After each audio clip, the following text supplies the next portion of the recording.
함께 말씀 보겠습니다. 요한계시록 14장 3절 말씀입니다. 요한계시록 14장 3절 말씀 함께 읽겠습니다. 그들이 보좌 앞과 내 생물과 장로들 앞에서 새 노래를 부르니 땅에서 속량함을 받은 14만 4천 밖에는 능히 이 노래를 배울 자가 없더라. 아멘. 오늘 요한계시록 말씀 함께 계속 살펴보고 있는데요. 이제 지난 시간 이어서 계속 14장 말씀 함께 살펴보도록 하겠습니다.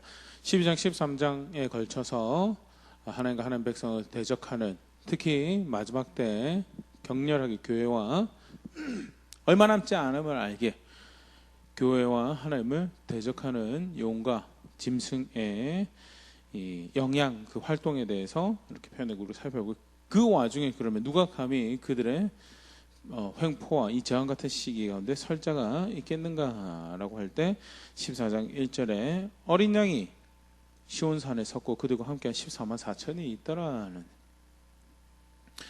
예수 그리스도를 하나님의 어린 양으로 알고 그를 통해 구원함을 받은 하나님 특별한 관심과 은총 가운데는 14만 4천이 있더라라는 것에 대해서, 그러면서 그들의 어떤 이제 14만 4천이 어떤 무리들인가에 대해서 쭉 계속 묘사가 등장을 하는데요. 오늘 2절 3절 말씀 함께 생각을 해보려고 하는데요. 먼저 2절을 보면 내가 하늘에서 나는 소리를 들으니 많은 물소리와도 같고 큰 우레소리와도 같은데 내가 들은 소리는 검은 고 타는 자들이 그 검은 고를 타는 것 같더라. 먼저는 요한이 뭐죠? 어린 양과 함께 선 14만 4천을 봅니다. 14만 4천을 보는데요. 그 다음에 소리를 듣게 됩니다.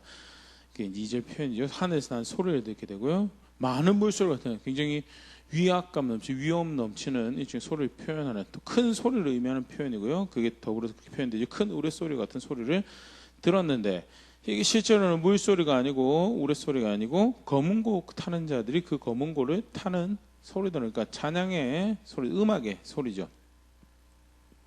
구체적으로 이제 그 다음에 그 내용이 이제 음악, 어떤 종류의 음악인지 그 이제 내용이 나온 게 3절에 오늘 읽었던 부분이죠.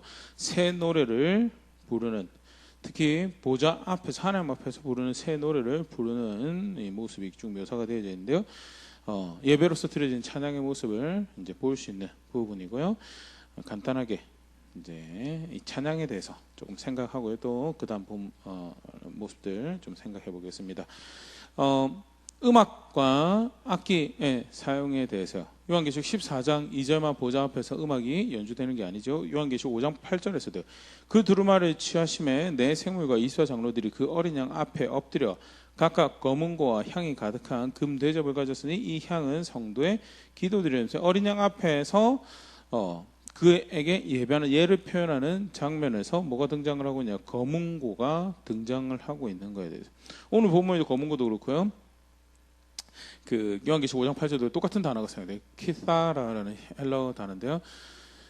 이게 이렇게 현이 달려 있고 그다음에 울림통이 있는 나무에서 이렇게 작은 하프처럼 생긴 그런 악기고요. 그래서 영어 번역에는 하프라고 그렇게 번역을 하는 번역본도 있고요. 정면계 이 헬라어 단어가, 그리스어 단어가 키사라는데, 키사라는 단어가 지금 이렇게 단어 이렇게 들으실 때도 이렇게 유사한 단어, 내가 아는 단어가 있는 것 같은데, 이제 기타, 영어 단어 기타의 어원이 되는 그런 단어가 기타라는 단어고요. 실제 악기도 비슷하게 생겨서 현을 사용하고 울림통이 있는 거죠. 이제 기타는 이제 조금 모양 변형된 형태고요. 그런 악기를 사용하여서 하나님 앞에 예배하고 찬양하는 모습을 볼 수 있다라는 것. 요한계시록뿐만 아니라 실제 성경 안에서 하나님 예배하는 모습에서 악기가, 음악이 사용되어지고 있죠. 특히 굉장히 드라마틱한 이 모습인데요. 역대하 5장 13절 14절 말씀에요. 나팔 부는 자와 노래하는 자들이 일제히 소리를 내어 여호와를 찬송하며 감사하는데 나팔 불고 재금치고 모든 악기를 울리며 소리를 높여 여호와를 찬송하여 이르되 선하시도다, 그의 자비하심이 영원히 있도다 하매 그때 여호와의 전에 구름이 가득한지라. 역대하 5장 말씀은요, 솔로몬이 이제 그 성전을 봉헌하는 장면에서 하나님께 제사하고 예배하는 모습이 기록되어 있는데요. 그때 하나님 함께 봉헌을 하면서 성전 봉헌을 하면서 하는 예식에서 이 악기가 사용되어지고 있고요. 물론 악기 때문에 하나님께서 임하셨다라고 생각지는 않습니다. 하나님이 그 봉헌되는 성전을 기뻐하셨던 모습으로 이제 5장 14절 보면요, 제사장들이 능히 그 구름으로 감히 서서 섬기지 못할 만큼 하나님의 임재가 그곳 가운데 이렇게 함께 하셨고, 쉽게 말해서 그 제사 성전을 받으셨다라는 일종의 표현이죠. 이제 전체 문맥에서는 그런 표현되지만 그 이 성전을 봉헌하고 하나님 기뻐하는 그 예식에 뭐가 사용된 나팔이 사용되고 노래 한자가 사용되어지고 실제로 찬송의 고백들이 울려 퍼지는 그 가운데 하나님께서 그들과 함께 하셨다라는 표현은요, 예배의 도구를 하나님께서 받으실 만한 예배의 도구로 또 예배의 표현으로 음악이 사용되어질 수 있는 부분에 대해서 성경 안에서 볼 수 있는 대표적인 장면이죠. 더불어서 오늘 우리가 살펴보고 있는 요한계시록 하늘의 환상에서도 악기가 사용돼서 하나님 앞에서 그렇게 예배하더라는 것. 실제로 그것이 얼마나 이제 그 왕성하고 활발하고 또 크게 울려 퍼진 표현이 많은 물소리 같다라는 표현이 등장하는데요. 구약 성경의 에스겔 43장 2절에 보면 이스라엘 하나님 영광이 동쪽에서부터 오는데 하나님의 음성이 많은 물소리 같고 땅은 그 영광으로 말미암아 빛나니 하나님 백성을 향한 하나님의 굉장히 능동적 역동적인 구원의 사역, 또 그 나라를 완성하는 사역을 표현하는 장면에서 하나님의 음성이 많은 물소리 같고 해서 온 세상에 가득한 큰 소리, 하나님 위험에 넘친 소리를 표현할 때 사용되는 문학적 표현이 뭐냐, 많은 물소리라는 거고요. 그리고 더불어서 하나님을 높일 때 이렇게 표현된 큰 소리를 이제 표현하는 모습에서 물결이 높이고 물이 소리를 높였다라는 표현이 시편 93편 3절 4절에 등장하는데요. 여호와여 큰 물이 소리를 높였고 큰 물이 그 소리를 높였으니 큰 물이 그 물결을 높이나이다. 높이 계신 여호와의 능력은 많은 물소리와 바다의 큰 파도보다 크니이다. 높이 계신 여호와의 능력을 높이는데 큰 물이 소리를 내고 큰 물이 물결을 높이고 하면 이 문학적이고 은유적인 표현으로 그렇게 사용을 하고 있죠. 실제로 요한계시록 오늘 표현을 보면요, 하나님 앞에서 보좌 앞에서 찬양하는 소리를 표현할 때 많은 물소리 같은 소리가 났다라는 것은 하나님을 싫어하시는데 하나님은 그것을 별로 기뻐하지 않는데 막 혼자 자기 감정에 취해가지고 막 구원받은 14만 4천 큰 소리 내고 노래 불렀다라는 그런 장면이 아니잖아요. 적어도 하나님이 기뻐 받으시는 예배 모습에 예배 표현의 하나로 찬양이 구체적으로 이렇게 들어지고 있는 것을 볼 수 있고요. 음악의 사용에 있어서도 하나님 앞에서 음악이 예배 도구로 사용되어지는 이런 모습들을 정황들을 볼 수 있죠. 사실 요즘은 이제 악기나 음악의 사용에 대해서 그나마 그래도 교회들이 많이 이제 열린 그런 자세들을 많이 가지고 있었는데, 제가 이제 조금 더 어렸을 때는 제 또래, 제 동갑내기 친구 중 하나가 기타 치면서 찬양하는데 그 같이 교회 다니시는 할머니가 그런 경박스러운 악기로 어떻게 하나님 찬양할 수 있냐고 하면서 기타를 부숴버렸다는 이야기가 제가 친구한테 들은 이야기도 있고요. 저희보다 조금 더 한 세대 앞에서 밴드 음악으로 하나님 찬양하였다 하는 팀이, 찬양한다라고 하는 팀이 미국 안에서 이렇게 굉장히 논란이 되고 이제 방문하여서 섬기고 집회하는 그런 마을마다 찬반 그 갈등이 격렬하게 있었다라는 이야기를 이렇게 듣는데요. 근데 오늘 분명히 오늘 장면 신약에서도 그렇고 구약에서도 그렇고 음악이 예배도구 사용되더라는데, 그러면 관련해서 조금 더 생각을 해보면요, 이제 사실은 이제 음악이 교회 안에 사용되어지는 것과 관련해서 뭐 장르적인 부분들도 그렇죠. 이제 이 갈등이 야기되는 이 배경 중에 하나가 사단의 음악이라는 게 있다. 아니, 사단이 오늘 타락하기 전에는 성가대 대장이었고, 그래서 사단이 타락할 때 모든 음악이 타락했다더라. 성경이 과연 그걸 지지를 하고 있는가, 그 전설을 지지를 하고 있는가라고 볼 때 굳이 한 본문을 꼽으라고 한다면요, 에스겔 28장 13절을 사실 많이 꼽습니다. 네가 옛적에 하나님의 동산 에덴에 있어서 각종 보석꽃 홍보석과 황보석과 금강석과 황옥과 홍만호와 낭옥과 청보석과 낭보석과 홍옥과 황금으로 단정하였으며 네가 지음을 받던 날에 너를 위해 소고와 비파가 준비되었도다. 봐라, 사단의 또 처음 시작할 때는 영광스러운 존재였는데 그를 위해서 소고와 비파가 준비되었다고 표현되어 있지 않냐. 그래서 사단은 음악을 관장하던 굉장히 이렇게 그리스 로마식 담당 분야가 있는 뭐 그런 것처럼 느껴지는 그런 해석인데, 그런 해석을 합니다. 근데 에스겔 28장은요, 우선적으로는 물론 이 부분에서는 이제 사단에 대한 관련된 해석으로 많이 봅니다. 그럼에도 불구하고 28장은 두로 왕에 대한, 하나님을 대적하는, 하나님과 하나님 백성을 대적하는 두로 왕에 대한 1차적인 말씀, 이사야 14장이 사단에 대한 말씀으로 많이 보긴 하지만 1차적으로는 바벨론 왕에 대한 말씀을 하시는 것처럼요, 두로 왕에 대한 말씀이고요. 더불어서 13장에 너를 위하여 소고와 비파가 준비되었도다라는 부분에서도요, 실제로 해석의 여지가 굉장히 번역본들에 따라서 논란의 여지가 있습니다. 실제로 최근에 영역본들 같은 경우에는 소고와 비파라는 단어는 찾을 수가 없습니다. 그래서 사실은 이제 사단이 음악을 관장하는 천사였다라는 그런 이해가 되는 본문으로 보기가 힘들고요. 또 설령 소고와 비파로 그 단어를 취급한다 하더라도 여기서 단어는요, 소고와 비파가 너를 위해서 준비되었다라기보다는 이 표현은 그만큼 그가 아름다운 존재로, 영광스러운 존재로 첫 출발을 하나님의 창조물로 그렇게 하였음을 이야기를 하는 거지, 그 직무가 이제 그의 것이다라고 보기에는 사실 조금 힘든 그런 본문이고요. 그러면 사단은 음악과는 전혀 상관이 없는 존재입니까? 라고 할 때 또 그건 아니죠. 사실 오히려 14절 말씀 보면 너는 기름 부음 받고 지키는 그룹이며 내가 너를 세우매 네가 하나님의 성산에 있어서 불타는 돌들 사이에 왕래하였도다 라면서요. 그 그룹들과 같은 하나님 가까이 섬기는 그런 존재로 이제 사단이 그 전에 표현이 타락하기 전에 존재로, 그런 존재로 설명이 되어지고 있고요. 실제로 그 요한계시록 장면이라든지 하나님 가까이 섬기는 천사들이 사실 음악을, 악기를 가지고 찬양을 하고 하나님 높이는 그런 모습들이 등장을 하고 있고요. 그런 측면에서 사단이 음악과 상관이 없다라고 보기에는 힘들죠. 그런데 성가대장으로 보기에는, 또는 음악 예배 인도자로 보기에는 사실은 성경적 근거가 그렇게 많지 않다. 오히려 전승이나 전설에 의한 만들어진 이야기에 이제 몇 가지 힌트를 가지고 만들어낸 이야기에 가깝다라고 사실 보일 수 있고요.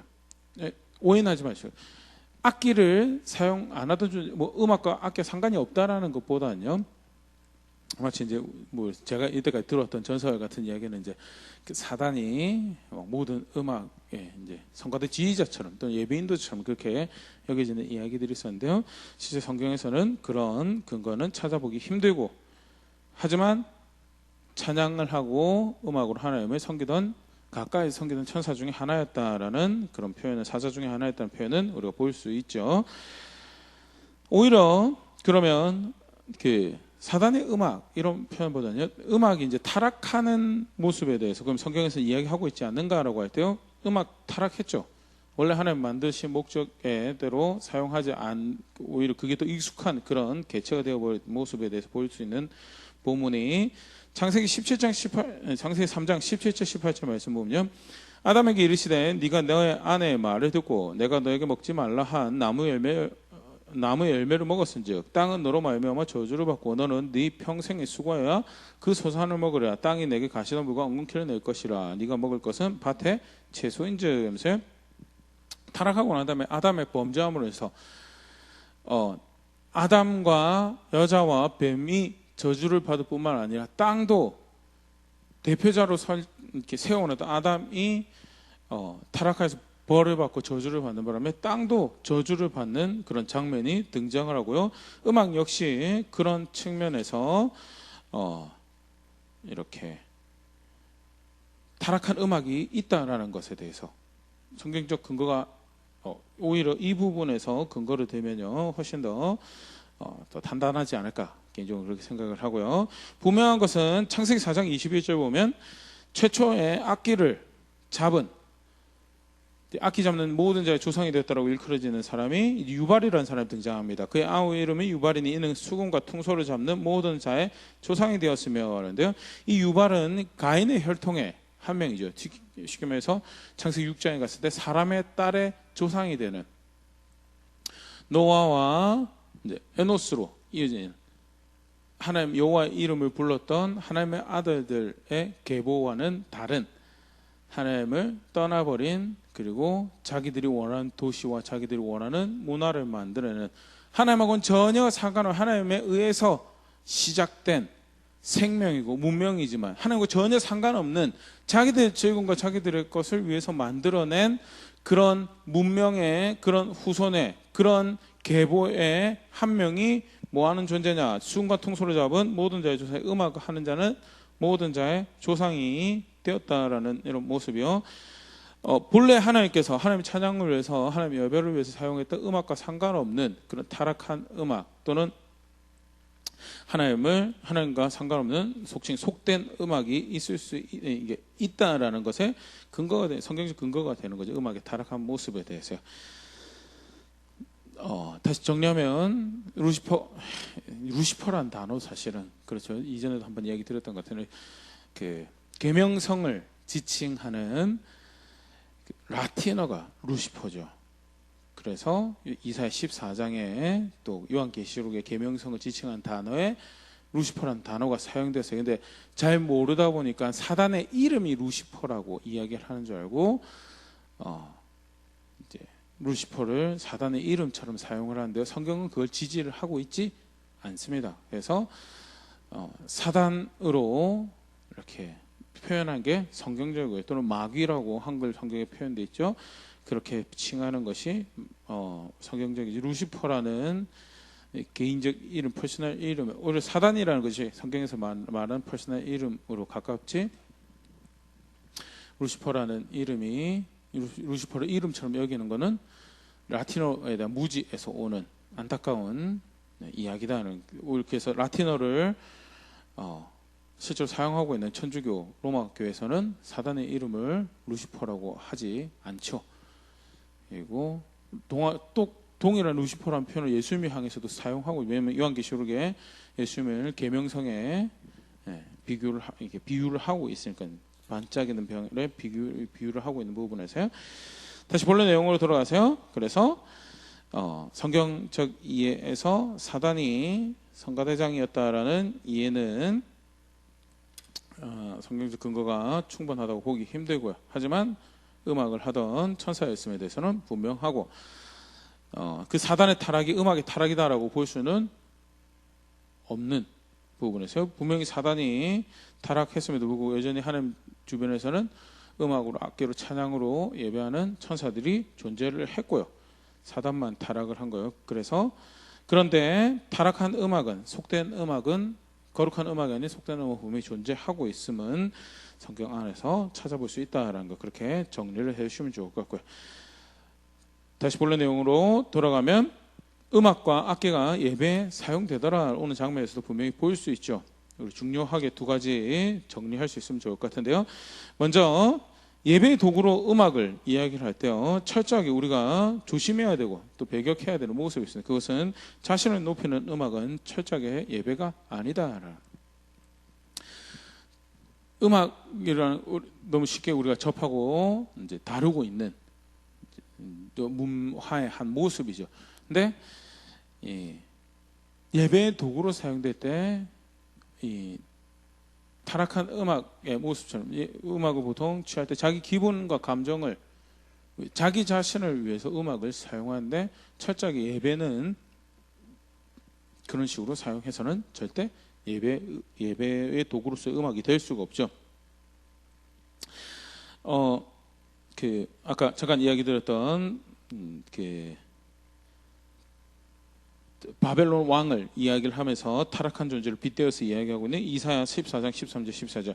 네가 내 마음에 이르기를 내가 하늘에 올라 하나님의 무별 위에 내가 북극 지폐 산 위에 앉으리라. 가장 높은 구름 위에 올라 지극히 높은 자가 같아지로다.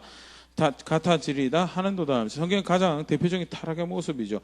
자신을 높이는, 자신을 높여서 영광을 받으시는 주인이 있음에도 불구하고 자신을 높여서 그 자리에 자기를 두는, 영광을 받으셔도 주인이 있으면 주인의 명령과 주인의 목적, 주인의 의도가 가장 중요한 것인데 그 주인의 존재를 인정하지 않고 자신을 높이는 자리에 있으면 그게 타락한 모습이, 음악, 예배 도구로서 음악이 사용될 때에도 마찬가지죠. 그래서 절대 우리가 사실 이제 예배 도구로 음악을 많이 사용을 하고 있죠. 그런데 철저하게 경계를 해야 되죠.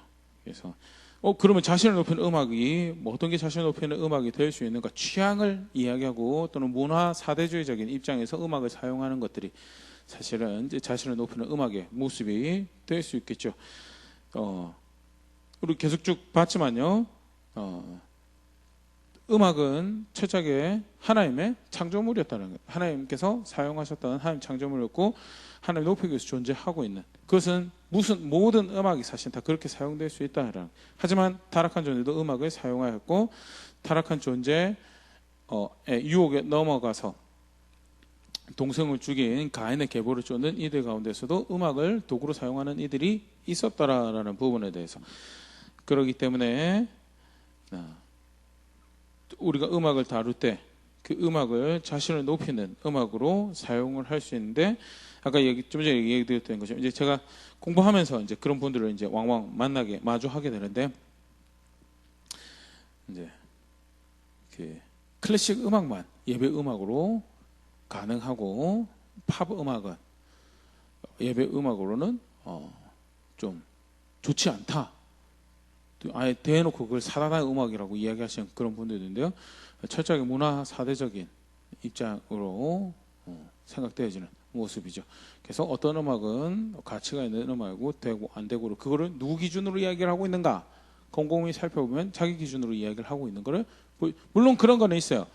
이제 팝 음악이 이제 조금 더, 사실 클래식 음악도 자극적인 거 마찬가지예요. 근데 팝 음악이 조금 더 감정적인 표현에 동시대 공감할 수 있는 것들이 많다 보니까 자기 감정을 표출하고 자기 마음을 표출하는 도구로서 쉽게 접근을 하는 그런 부분에서 자기에게 집중하기 쉽게 느껴지는 그런 부분들이 분명히 존재합니다. 그런데 클래식도 사실 당시에는 자기 감정에 집중하는 표출 도구 중에 하나였죠. 그래서 자기 취향의 음악을 이야기하고 자기 취향의 것들을 주장하면서 이것만 예배가 된다라고 이야기하는 건요, 사실은 그게 사실 자기를 높이는 모습의 하나가 될 수 있고요. 또는 이제 그런 부분도 될 수 있겠죠. 내용하고 가사하고 또 목적과 전혀 상관없이 지금은 내가 그런 느낌의 음악을 들을 때가, 사용할 때가 아니니까 내 느낌에 충실한 이런 음악을 하겠다라고, 그것도 사실 이제 고민을 해봐야 되는 모습이죠. 그래서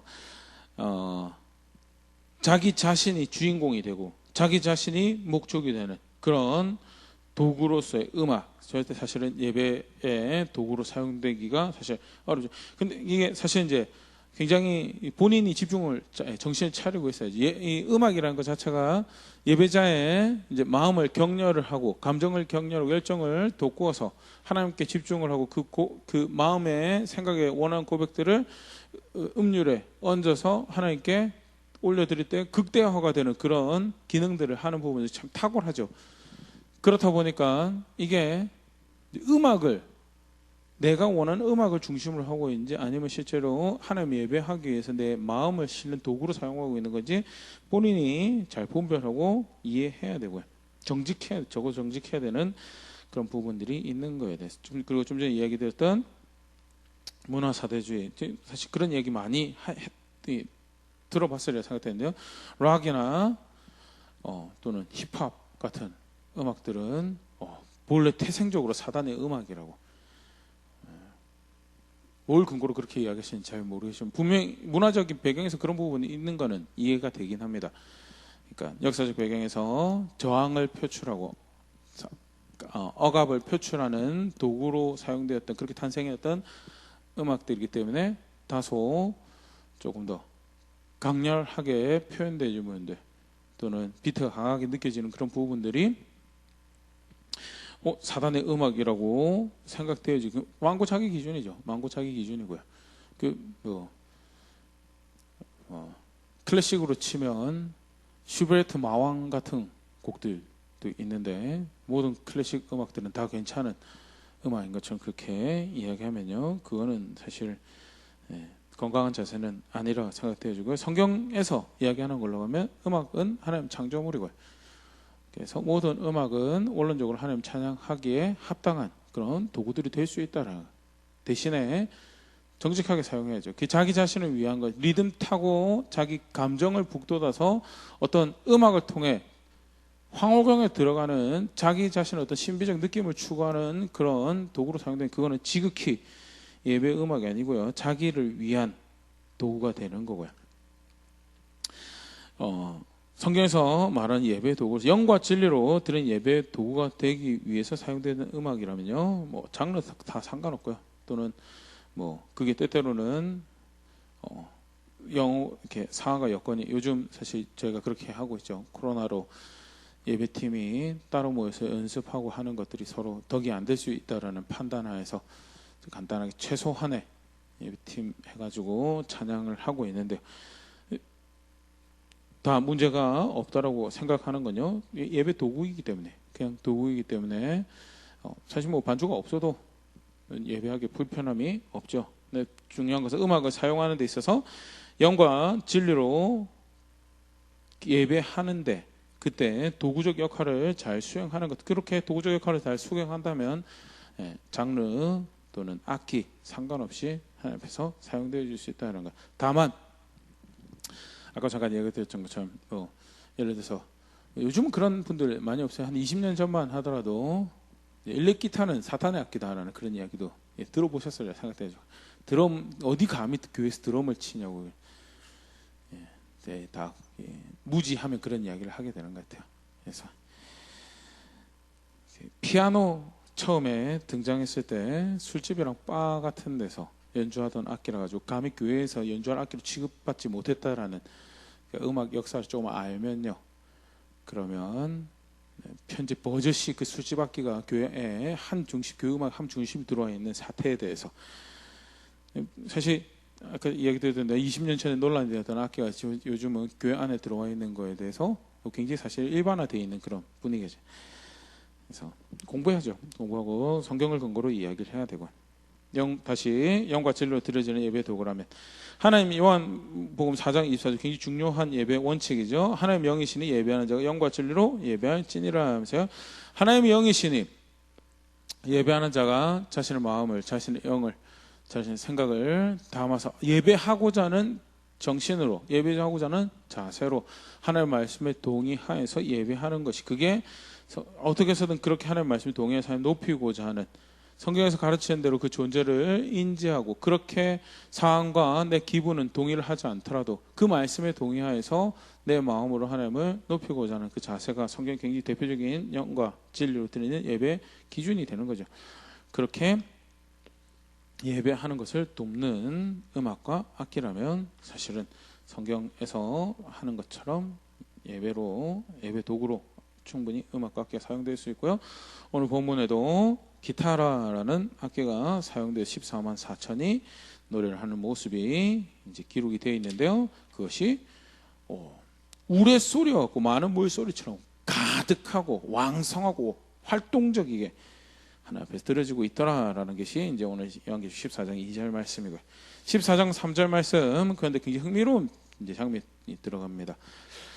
그들이 보좌 앞과 내 생물과 장로들 앞에서 새 노래를 부르니 땅에서 속량함을 받은 14만 4천 밖에 능히 이 노래를 배울 자가 없더라. 그 악기로 연주하면서 찬양을 하는데 새 노래를 불러요. 새 노래를, 그 연주에 맞춰 새 노래를 부르는데, 흥미로운 거는 구원받은 자들이 그들이 아는 특별한 노래가 있더라라는 그런 본문이 마치 이제 그냥 표면적으로 보면 구원받은 14만 4천, 어린 양과 시온산에 선 어린 양과 함께 있는 14만 4천이라면 부를 줄 아는 새 노래가 있어야 된다라는 것. 그렇게 안 보시나요? 그러면 이제 굉장히 이제 큰일 났죠. 14만, 새 노래를 내가 아는가?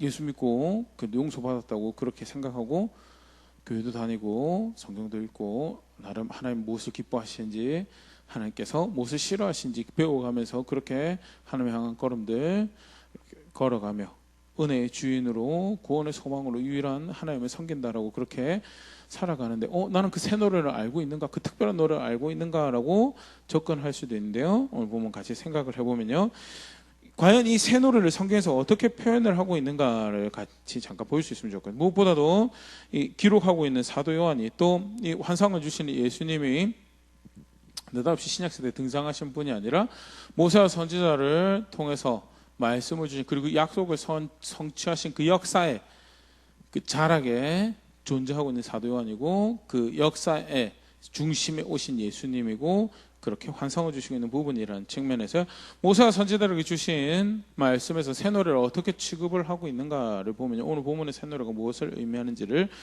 우리가 생각해 볼 수 있는데요. 시편 33편 3절에 새 노래라는 표현이 등장을 합니다. 새 노래로 그를 노래하며 즐거운 소리로 아름답게 연주할지어다 라면서요, 시편 기자가 새 노래로 하나님을 찬양할 것에 대해서, 그럼 왜 새 노래로 새 노래가 도대체 뭐길래 그를 찬양하라라고 할 때 쭉 여러 장면들이 등장을 하는데요. 창조하신 그 말씀이 영원한 것, 서는 것, 그런 부분들도 있고요. 그러면 33편 12절 13절, 여호와를 자기 하나님으로 삼은 나라 곧 하나님의 기업으로 선택된 백성은 복이 있도다. 여호와께서 하늘에서 굽어보사 모든 인생을 살피시며, 여호와를 자기 하나님으로 알고 여호와 하나님의 기업으로 선택된 백성이 복이 있어서, 그래서 그 백성들에게 새 노래를 그를 노래하라라고 촉구하고, 만들어진 모든 세상에 그를 새 노래를 노래하라라고. 왜? 그가 다스리고 계시기 때문에. 그가 자기 백성을 온 세상을 통치하고 만드시고 통치하고 다스리고 돌아보시고 굽어 살피시고 구원이 필요한 모든 자들에게 구원을 베푸시는 거 하면, 의로운 판결이 필요한 모든 가운데 무엇이 선이고 악인지를, 무엇이 그 기준인지를, 법이 누가 통치하고 있는지를 나타내시는 그런 분이시기에 그 은혜의 그 자비하심의 반응으로 불러야 될 노래가 새 노래로 그렇게 표현되어지고 있는 것을 보일 수 있고, 시편 40편 1절 4절, 내가 여호와를 기다리고 기다렸더니 귀를 기울이사 나의 부르짖음을 들으셨도다. 나를 기가 막힐 웅덩이와 수렁에서 끌어올리시고 내 발을 반석 위에 두사 내 걸음을 견고하게 하셨도다. 새 노래를 곧 우리 하나님께 올릴 찬송 내 입에 두셨으니 많은 사람이 보고 두려워하여 여호와를 의지하리로다. 여호와를 의지하고 교만한 자와 거짓에 치우친 자를 돌아보지 않는 자는 복이 있도다. 3절에 새 노래 하나님께 올려드릴 찬송을 내 입에 두셨다는, 내 마음에, 내 생각에 하나님께 새로운 노래 불러야 되겠다는 그런 열정을, 동기를 나에게 주셨다. 그 내용을 주셨다. 그게 뭐냐? 1절 2절에 여호와를 바랄 때 그가 나의 부르짖음을 들으셨고, 내가 기가 막힐 웅덩이와 수렁에서 나를 건져내시고 내 발을 반석에 내 걸음을 견고, 그가 나의 걸음이 기가 막힐 웅덩이, 수렁, 비유적인 표현이겠죠. 어려움과 문제 가운데, 상황 가운데, 사건 가운데 나를 건지시고 내 부르짖음을 들으시고 내 걸음을 견고하게 하셔서 그런 어려움들 가운데 살아남을 수 있도록, 헤쳐나갈 수 있도록, 이겨낼 수 있도록 은혜를 베푸시고 자비를 베푸시고, 그가 과연 살아계신 하나님이시며 은혜로우시고 자비로우신 분이시구나라는 걸 알게 하셨다. 그게 어떻게 표현되어지고 있냐면 새 노래를 내 입에 두셨다라고 표현되어지고, 이 시편 기자 40절 표현이 사실 굉장히 잘 보여지는, 인과관계 잘 보일 수 있는 모습이죠. 그러면서 이야기하는 게, 그러니까 여호와를 의지하고 교만한 자와 거짓에 치우친 자를 돌아보지 않는 것이, 그들과 어울릴 대상으로 여기지 않는 것이, 그게 복이 있도다. 여호와를 존중하는 자리에 있자라는 그런 이렇게 내용으로 이어지는데요. 그렇게 새 노래 사용하고 있는 것을 보일 수 있고, 시편 149편 1절에도 새 노래가 등장을 합니다. 할렐루야, 새 노래로 여호와께 노래하며 성도의 모임 가운데 찬양할지어다. 자기 혼자만 새 노래를 부르는 게 아니고 성도들 모였을 때도 그 새 노래를 부르자. 왜? 49편 2절, 이스라엘은 자기를 지으신 이로 말미암아 즐거워하며 시온의 주민은 그들의 왕으로 말미암아 즐거워할지도. 왜? 여호와 하나님이 우리를 지으셨고 그리고 우리의 왕이 되셨기 때문에 우리는 그를 즐거워할 이유가 충분합니다라고 하면서 계속 이야기 내어진 게 4절에 보면요, 여호와께서는 자기 백성을 기뻐하시고 겸손한 자를 구원으로 아름답게 하심이로다.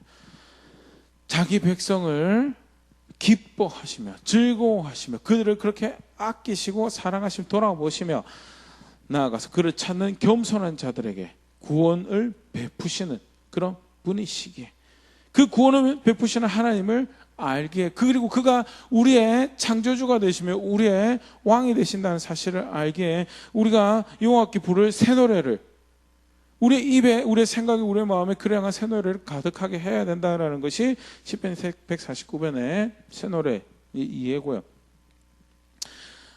물론 이때 새 노래는 말 그대로 헬라 본문 표현도 그렇습니다.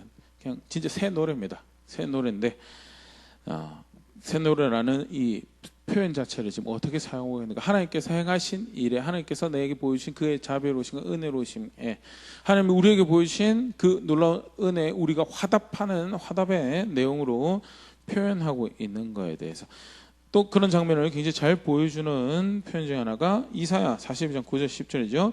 보라 전에 예언한 일이 이미 이루어졌느니라. 이제 내가 새 일을 알리노라. 그 일이 시작되기 전에라도 너에게 이르노라. 하나님께서 새 일을 행하실 것을. 이 여기 새 일은 이스라엘 백성들을 구원하시겠다는 거죠. 포로로 끌려고 흩어질 것이고 망하게 될 것이고 이 일은 너희가 잘못해서 내 앞에서 범죄했기 때문에 언약을 배신했기 때문에 그렇다라고 이야기하시지만 한편 내가 너희를 위해서 새로운 일을 할 것이다. 회복하고 구원하실 것에 대해서 말씀하시면서 새 일을 내가 알리노라라고 이야기하는데 그 새 일을 알게 되기 때문에 새 일을 행하실 하나님을 알기 때문에 부른 노래로 뭐가 표현되어 있냐면 10절에 항해한 자들과 바다 가운데 만물과 섬들과 거기에 사는 사람들아 여호와께 새 노래로 노래하며 땅 끝에서부터 찬송하라. 새 일을 시작하실 하나님 놀랍게 베푸실 구원을 알기에 그가 그 일을 행하실 것이기에 그에 대한 화답으로 새 은혜 새롭게 베푸실 은혜에 대한 화답의 의미로 사용된 게 새 노래다. 실제로 하나님은 매일매일 새로운 은혜를 베푸시는 자비로우신 분으로 성경에서 소개가 되어지고 있죠. 대표적인 예레미야가 3장 22절 23절인데요. 여호와의 인자와 긍휼이 무궁하심으로 우리가 진멸되지 아니함이니이다. 나라가 망원한 다음에 쓴 노래죠.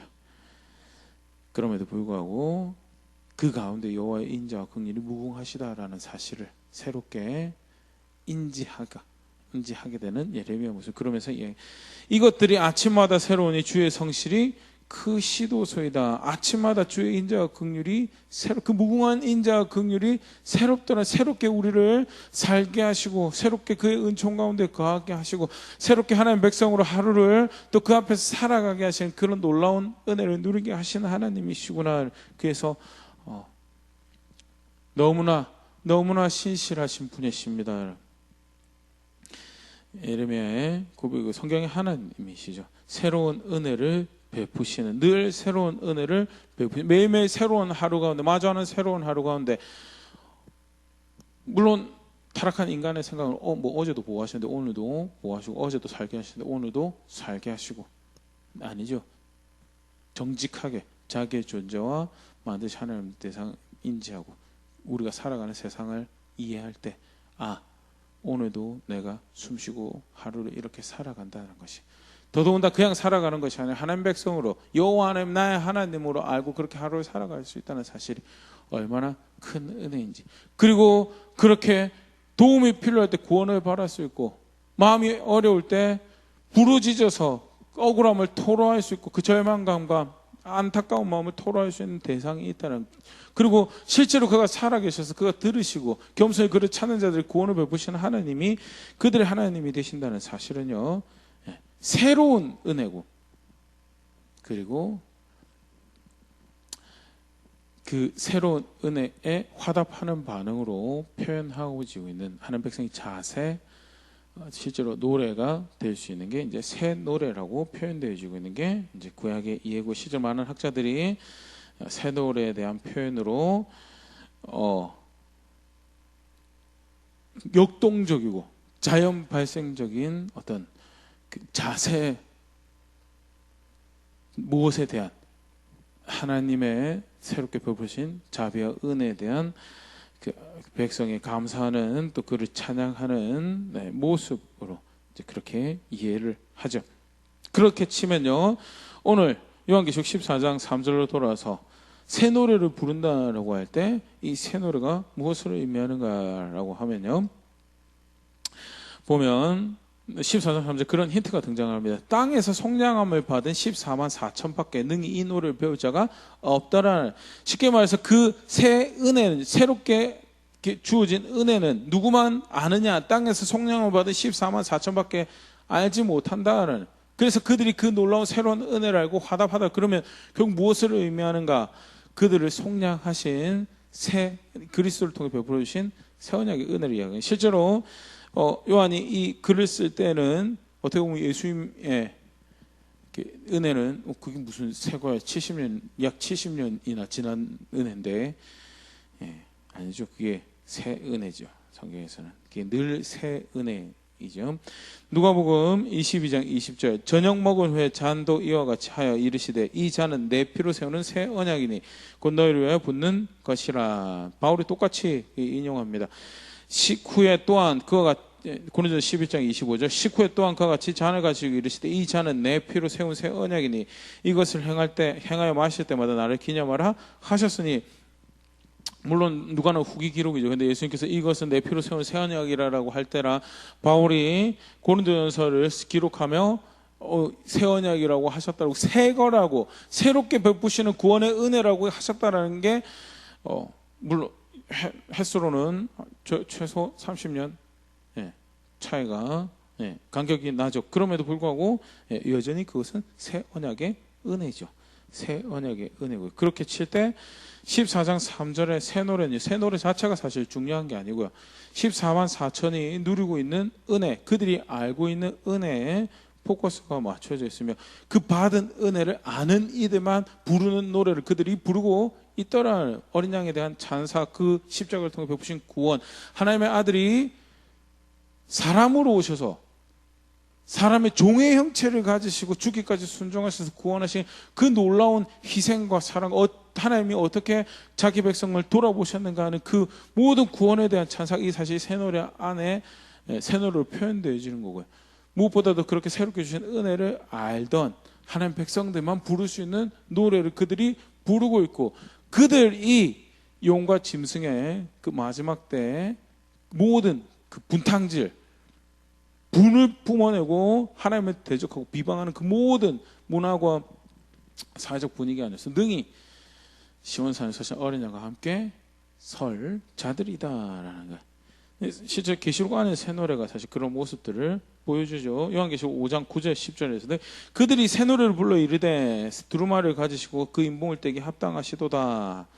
여기서도 새 노래는 말 그대로 그냥 내용 자체가 음률이 새로운 멜로디에 새로운 가사를 붙인 그런 새 노래라고 느껴질 수도 있어요. 그런데 누앙스는 보면요, 일찍이 죽임당해서 각 족속과 방언과 백성과 나라 가운데서 사람들을 피로 사서 하나님께 드리시고 그들로 우리 하나님 앞에 나라와 제사장들을 삼으셨으니 그들이 땅에서 왕노릇 하리로다. 내용이 사실은 아까도 얘기했지만 이것을 기억할 요한 당시로 쳤을 때 이 일이 벌어졌던 거는 이미 약 최소 70년 전의 이야기인데, 이게 어떻게 새 노래가 되느냐라고 할 때 하나님께서 새롭게 베푸신 은혜에 대한 화답의 노래다라는, 그 은혜를, 새롭게 베푸신 그 은혜를 아는 백성, 아는 존재들의 노래다라는 측면에서 새 노래라는 표현을 사용하고 있는 모습을 볼 수 있고, 오늘 요한계시록 14장에서도 마찬가지죠. 실제로 문맥 안에서 읽게 되면요, 그냥 비밀 암호화 같은, 우리 목사님은 우리 교회에서 그런 새 노래 안 가르쳐주는데 그런 새 노래가 아니고요, 예수 그리스도를 통해서 베푸신 새 언약의 은혜에 대한 화답을 하는 무리로 14만 4천이 표현되어지고 있고요. 그들이 능히 용과 짐승 앞에서 설 것이며, 오히려 그들은 요한의 표현이 그렇죠. 이제 이 편지를 받는, 이 서신을 받는 교회의 입장에서 이 14만 4천이 자기들인 거예요. 그러면 지금 용 같은, 짐승 같은 로마 이제 사탄이죠.